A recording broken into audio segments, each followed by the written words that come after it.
all the way back to pit road after his qualifying run, and he was 5th quickest on his run. Again, Reed Sorensen posted a really impressive mark of 49.324. Now the 88, Alex Bowman out on the track, and he's trying to break into the top 12. Let's go back down into the garage and Mike. And as Dave just reported, the Joe Gibbs cars of Denny Hamlin, Matt Kenseth, and Kyle Busch all in line to go through inspection once again. You can see the 11 car of Denny Hamlin being inspected, the claw going down, checking those templates.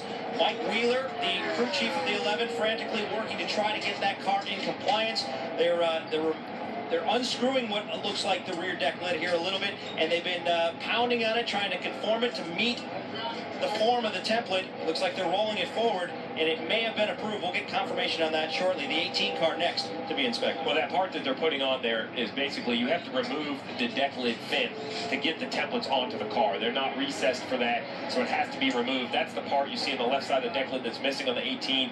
That's purely removed just so the car can be inspected. The issue is, how is it inspected? If they put the grid down and the grid fits completely, if I'm a crew chief, I'm going to argue, why was I taken off pit road? But it sounded like they, according to Mike, they had to do some work with a hammer or something in their hands, some sort of, to try to reshape the metal. If that's the case, then the 5-minute clock is perhaps going to be the issue. But the 19 of Carl Edwards leaving pit road, the 4th Joe Gibbs car doesn't seem to have any issues. And Steve, real quick, just an update on the 11 was told they are approved.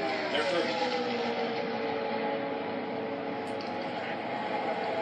So we just heard again the 19, the Joe Gibbs Racing car number 19 has rolled, and that's the only one of the 4 that wasn't going back into inspection. See Casey Kane finishing his lap. He doesn't look like he's going to be fast enough to make the top 12. That'll be disappointing for Casey Kane and his 5 group. He's had a streak of more impressive runs here lately. I'm sure they were expecting more speed than this, Jeff.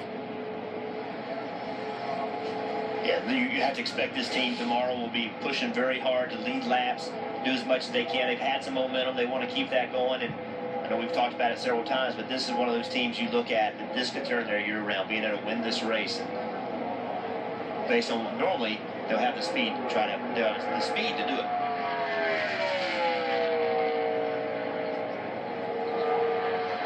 So Carl Edwards on the clock.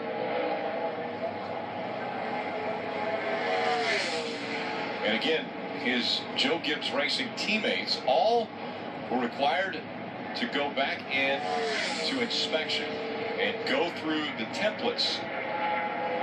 They were looking at the deck lid, the rear deck lid, as we see Carl Edwards currently in the green in relation to Tony Stewart for the 12th spot. But those 3 cars all in the chase currently, all having to go back through tech inspection. Mike. And Rick, the 18 of Kyle Busch has gone through. They have since been approved. Now under inspection is the 20 car Matt Kenseth. Kenseth is actually here watching as the team tries to get the car into compliance here, eagerly awaiting his opportunity to get inside that race car. But Matt taking a personal interest in how this all develops here in the inspection area.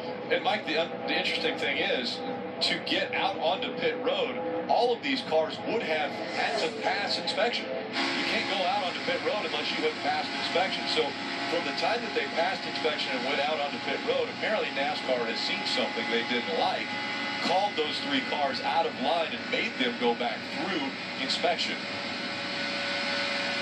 Right along with 24 of Chase Elliott. Chase Elliott won the pole in May, running 49.704 seconds over 192 miles per hour. The average around was 2.66 miles super speedway.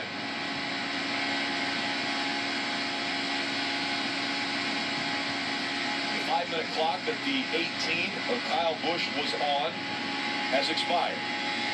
The 11 of Denny Hamlin just went onto the racetrack. The 11 of Denny Hellmann will be the next on the clock as we're finishing up with Chase Elliott. Chase Elliott looks like 0.2 of a second quicker than what Newman had run, so that pushes Alex Bowman down to the 12th position as Chase Elliott goes 4th quickest. And the 18, as I mentioned, the clock had expired, but they were on pit road, and so they have been told by NASCAR that they will be able to run. They will be able to complete a lap of qualifying. Again, Denny Hamlin now on track. 29 straight top 10 starts for Denny Hamlin, and that was in jeopardy and still could be in jeopardy. Yeah. As they had to go back through inspection.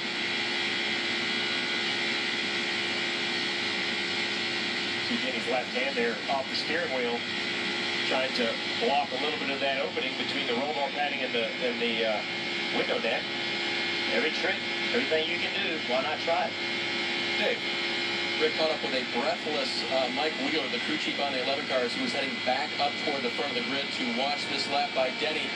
And he said they had to just beef up, he called it, the right rear quarter panel area, the deck lid area, so that it would fit the template. He said once we did that, then it was fine. So he's back up there watching his driver run this lap.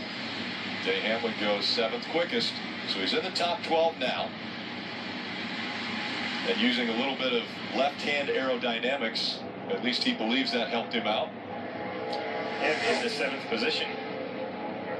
He should be close. We have Kenseth, Johnson, Harvick still to run. Kyle Busch, we'll see how long or if that's good enough to stay inside the top 12. It's very tight, other than Reed Sorensen. Right. From 2nd all the way back to 12th, very tight. Joey Logano, the lowest right now that's in the top 12. Could be pushed out depending upon what Kyle Busch does. Matt Kenseth, Jimmy Johnson, Kevin Harvick, all still to go.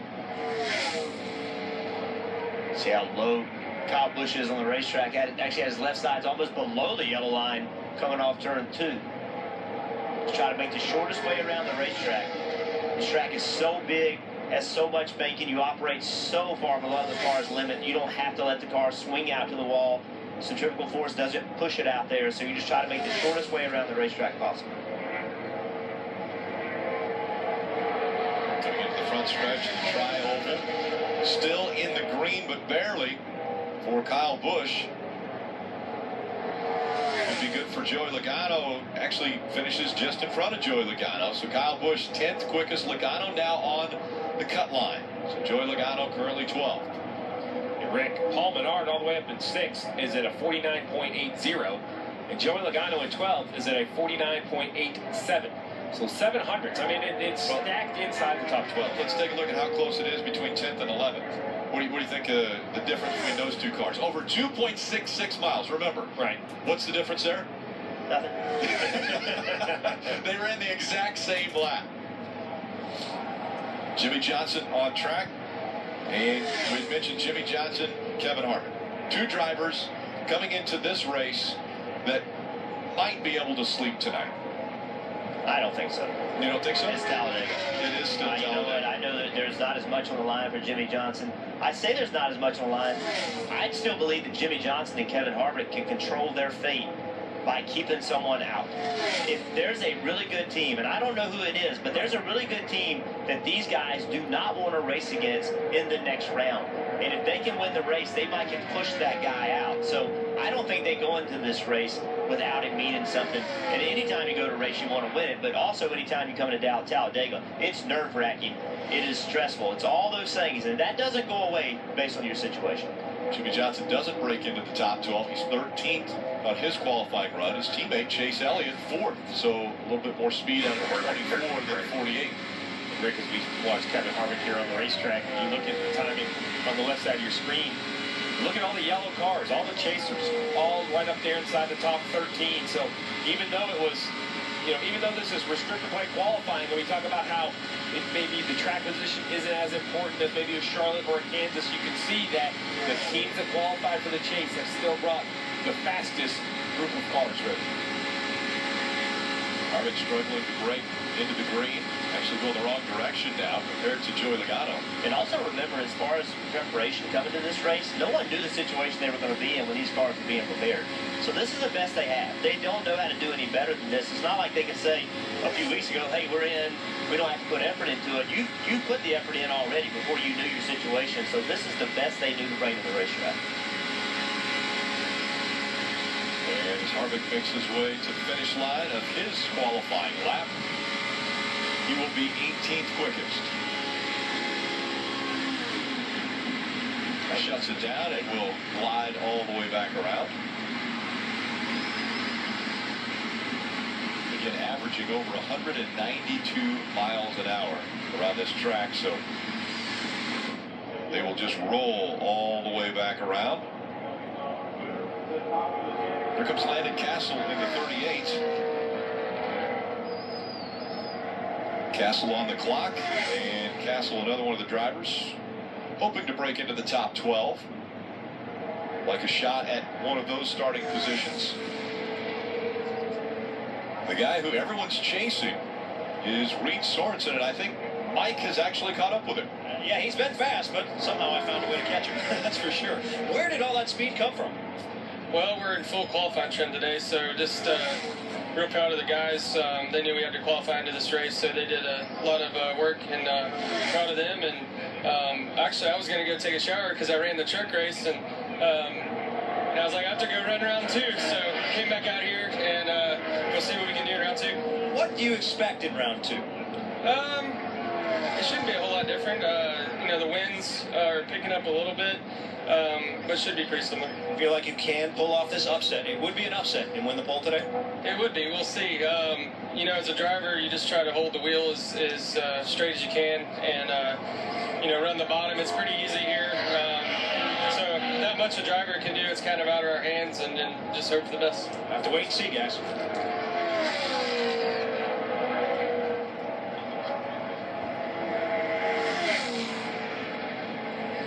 So again, Reed Sorensen has the fastest speed in this first round. He had mentioned that he ran the truck race earlier today.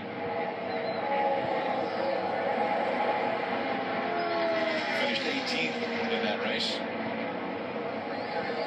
As we see Brian Scott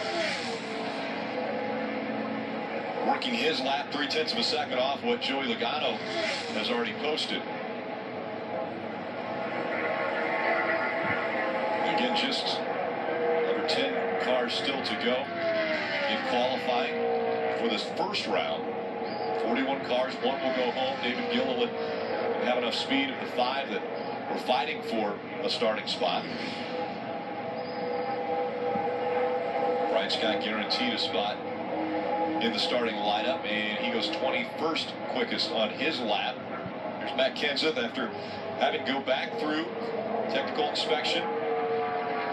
He's now on the track and getting ready for his qualifying lap. Green flag goes in the air for him for his 1 lap. And right away he's in the green. Well, and I think we can expect that with his 3 Joe Gibbs Racing teammates in 7th, 9th, and 10th. It's been reported all weekend that those 4 cars, while brand new for this race, whatever they have built into these new race cars seems to be working in single car speed. We'll see how they draft, but normally at Talladega, handling's not a huge issue, so if qualifying speed is there, I think it's safe to bet, Jeff, that they're going to have speed in the pack as well. Yeah, well, I'm curious what pack they're going to be in. I mean, what do you do if you're Matt? Right. You have a 29-point advantage over the cut line. What do you do? Do you get in the pack and race? Do you ride in the back? You know, either way, you can get in a wreck, so it's a tough decision, but be interested tomorrow to see when they drop the green flag, which direction he goes in. This is your good qualifying run of 4th. Pretty good lap for Matt Kenseth. In the top 4, 3 are Toyotas. Matt Kenseth being 1.